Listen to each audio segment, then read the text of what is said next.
still buffering. Hey guys, it's Ted Bogert. Welcome back to the Ted Show. Let's see. Am I buffering on your end, Derek? No, you're not buffering at all. You're in full vision. Fantastic. All right. So my name is Ted Bogert, and this is the Ted Show, and I'm super excited to finally have a dear friend of mine, Derek Premo, on the show. We're going to talk about the importance of learning. He's got a really cool background and a great journey and a story to share. And I'm just excited to have you on, Derek. Welcome, my friend. How are you today? Hey, Ted. It's great to be here. Longtime listener, first-time caller, and glad to be in and on the Ted Show. So yeah, I'm it's excited Friday. to have you. I think you've got such a great journey. Obviously, we're friends outside of the business too, but you just have this great energy, which I probably have talked about. And if I haven't, you really do. And so it's always a pleasure to spend time with you. And I'm excited that the audience gets to hear your journey and your story. So let's take a deep dive. I said before we went live that the audience loves a little background on Derek. So tell them a little 411 on Derek Premo. Sure. I'm Derek Premo, and I am currently the Director of Agent Services at Old Town Brokers, and many journeys and adventures have led me to this spot, actually a return to this role. I worked with this company from 99 to 07 in the same capacity, working in developing agents, training agents, and facilitating learning in the community. And unfortunately, in 07, terrible things happened to the real estate market, as most of you probably know. It was bad. And so I went to New York City to be with my now husband and became a public school teacher. I taught mathematics for the New York City Department of Education and middle school and high school. Then I became an assistant principal and eventually ended my tenure with the New York City Department of Ed as a high school principal at a high school on the Lower East Side of Manhattan. I think we talked about this. I think you must have been the most beloved teacher, educator, principal, because you just have that personality where people are drawn to you and you have a kindness to you. And I think kids in school don't get that very much from administration, that is. Yeah, I had to go into school at like 6 every morning to actually get like my principal work done, so that at 8 o'clock when the kids actually started rolling in, my door could just be open for visitors and to work out and solve problems and put out fires and help push students along the journey, you know? So then you came back. I came back in 2002. I took my school through COVID and got everybody back into the building. And unfortunately, my personal cup was just empty after several years of working with families that were already underrepresented and underserved and helping them through COVID in New York City, which was really difficult for many people.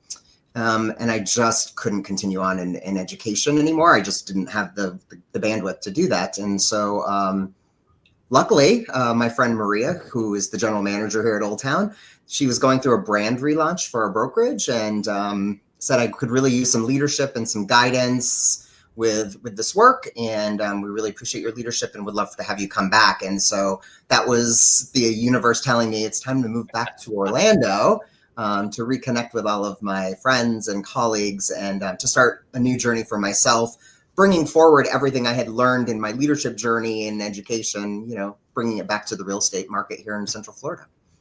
So how is it different? And again, if I look a little buffered, I apologize. How was it different? You obviously, the title of the show is The Importance of Learning. Mm-hmm. So what did you do differently? What did you learn in between that you applied differently than when you were originally at the position? Well, I think when I first became a teacher, I really thought it was about just presenting knowledge to people and that they were sponges and they were going to just absorb it up.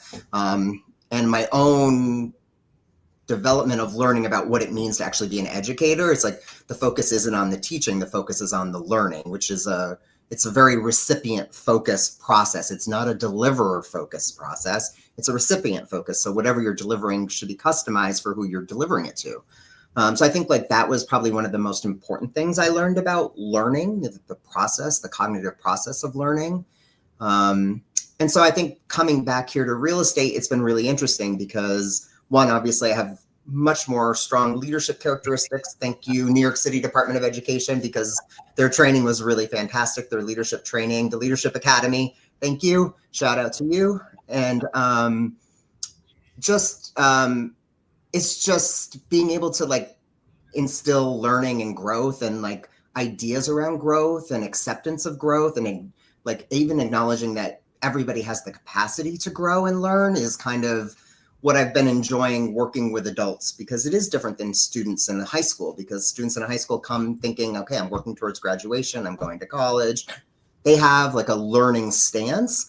Where in a professional setting, some people, especially if you've been in the industry for a while, may not feel or may not enter every day with a learning stance. They're either an autopilot or confident in their skills, their current level of skills, that they don't feel like there's much more to learn. So trying to like foster a culture of learning and a desire for learning has kind of been an interesting journey for me now here in real estate. You know, to me, it's interesting because adults, we have our baggage, right? We come with all of these things that we probably need to unlearn and learn again. But we've always done it, or it's been the way we've done it, or it's the way we were taught.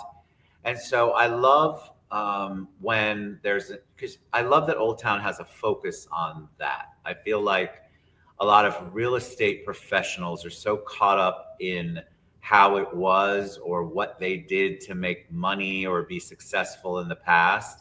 And they almost block themselves or limit themselves because they don't want to learn a new trick. Well, I don't need that.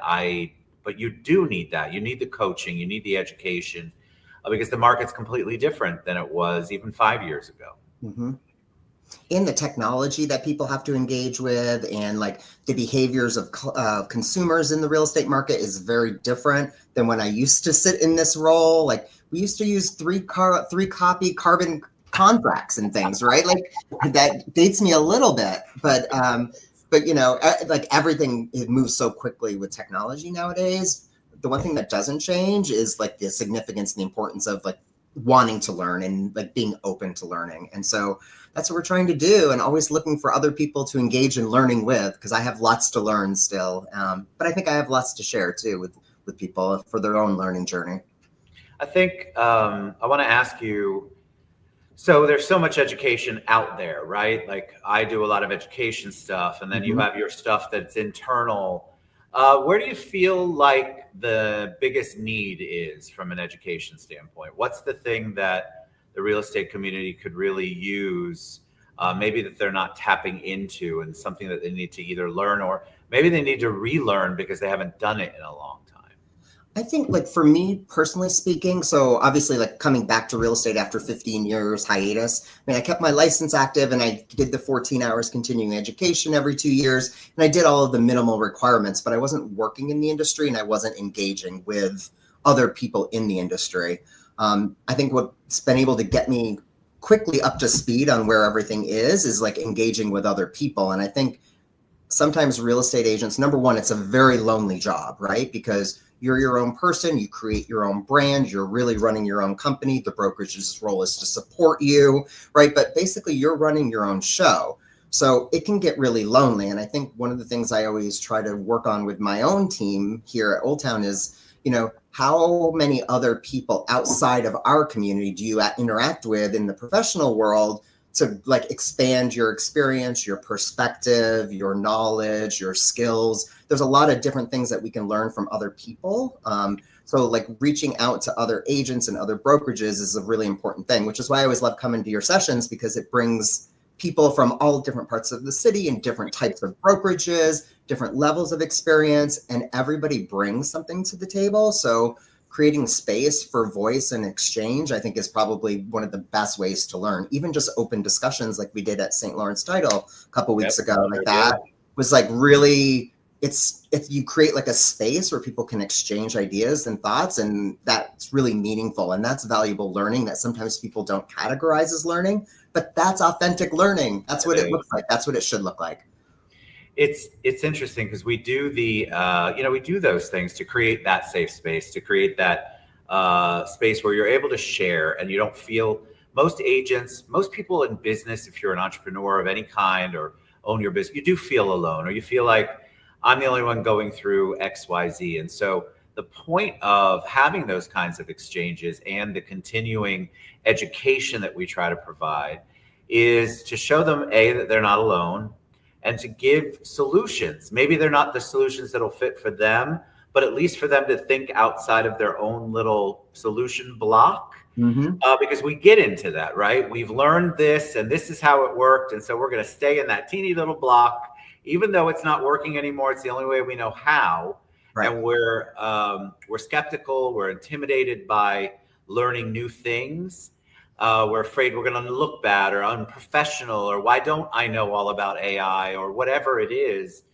And so to create those spaces is so important. And that's why I love this topic, because I feel like education is key, and 2025 is going to be about being the best educated realtor, real estate professional, entrepreneur, because like you said earlier, the data is just changing we can't keep up with the pace. Right. So you have to start somewhere, and you have to be committed to learning the new things and not just going, well, I'm too old for that, or that doesn't work in my scenario, when in reality, it could be the actual solution that you're working toward.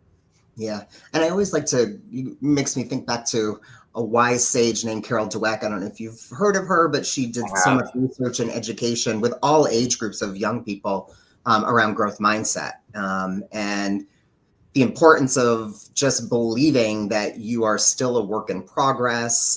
She has this saying, not yet, using even assessment standards for students. Instead of saying you failed this test, be like, you haven't met these skills yet. We're going to keep working on these yet. Not yet. Right. So it promotes a sense of growth and an idea in people that, oh, I'm still continuing to build and grow myself, either my knowledge or my skills. And so I often lean back on her and her research and watch her TED Talk over and over again. And I've seen her speak live in person at ASCD. And she really is an inspiration for me. And whenever I'm kind of stuck trying to move somebody's ideas around learning or help them understand better, I kind of always lean back on her for both myself and to try to help educate, whoever I'm trying to move and shift. Right. So, yes. And adults don't like to shift because change is uncomfortable. It's unnerving, it's unsettling. It's just difficult for adults. And I think the older we get, the more difficult it becomes. So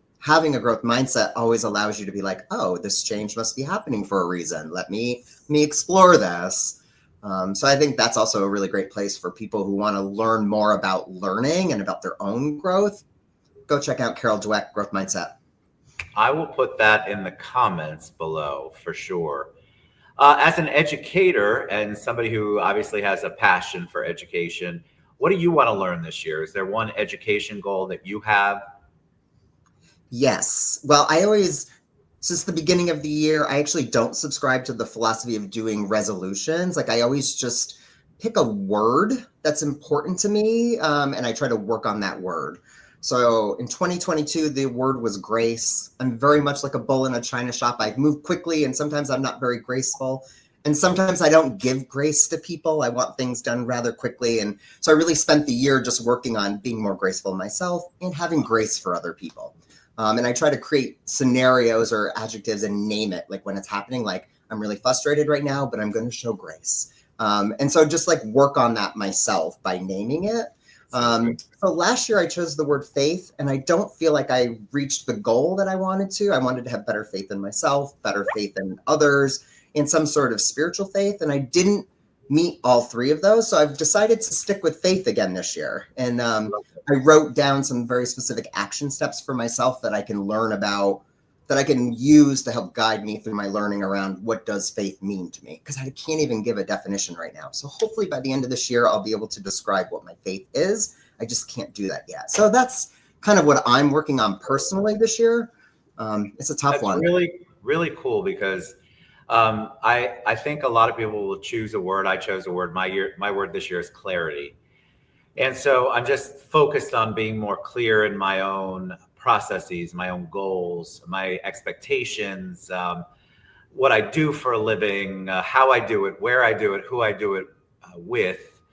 And I feel like I don't know if 1 year is going to do it for me. So kudos to you for taking the second year. I think it's so important to have a word, and then that you build everything around that. It's an education, right? You're educating yourself on how to think differently and do things differently and perceive things differently. And the mindset shift that you talked about, so important. So I love faith. I think that is such a great word. I'm sure I have used that word in the past, for sure, because I feel like faith can be anything, whatever you define it. But it's really good to kind of wrap your arms around what that means to you. So kudos to you. I hope that works out. All right. Before we end our time together, I always like to ask a personal question. Not that I haven't already asked a whole bunch of personal questions. But when I say the word hero to you, Derek, who's the first person who comes to mind? Oh, I have to say my dad. Tell me Yeah, why. my dad. His name is Tom Premo. He's a hero because he's a hero for me. One, obviously, because he's my father, and he was a really great provider as an adult for me as a child. He was financially, emotional, security, all of those things. He was a really great provider. But as I've gotten older, where relationship has become more less father son and more like kind of mentor mentee, and he's a very patient man. He always sees the good in everybody. He has so much hope that everything's going to work out. Not unrealistic, but like, real hope. And he has just so many patience with me and my brother and my mother, because I know the other three of us can be really difficult. So he's just my hero because he just always keeps us cool. And he told me, listen, Derek, everybody has different priorities. What is a priority for you may not be a priority for somebody else. So you have to give them grace, right? Because their priorities might not be aligned. So just his, he's on a straight ticket to heaven. And I hopefully, I'm really inspired by him always and every day. So he's my hero. That's beautiful. I love to hear it out loud, right? We don't say it out loud enough to enough people. All right. So how do they find you? How does my audience find more about Derek? And if they want to reach out to you, what's the best way? You can call me here at Old Town Brokers. I'm here pretty much 5 days a week in the office and 7 days a week on my phone. You can also catch me on LinkedIn, Derek-Premo, Facebook, Derek Premo. And yeah, I love to connect with anybody, and any agents that are looking for opportunities to join a community where learning is a central focus should definitely reach out to me. That's what we do. And so we're looking for other people who share a love of learning and growing. Wonderful. What a joy to have you on, my friend. You know how much I love and appreciate you. You're amazing. You all reach out to Derek. He's just as wonderful and loving and kind, and gives grace a lot. Just like you see on this show, he's the same in person. Derek Premo, thank you so much. Thanks, you guys, Ted. we love you. We're here for you. Reach out to Derek if you have any interest in what he talked about. I don't know how you wouldn't. And if you can't find him, I'll get you to him. Thanks, Derek. We'll see you guys soon.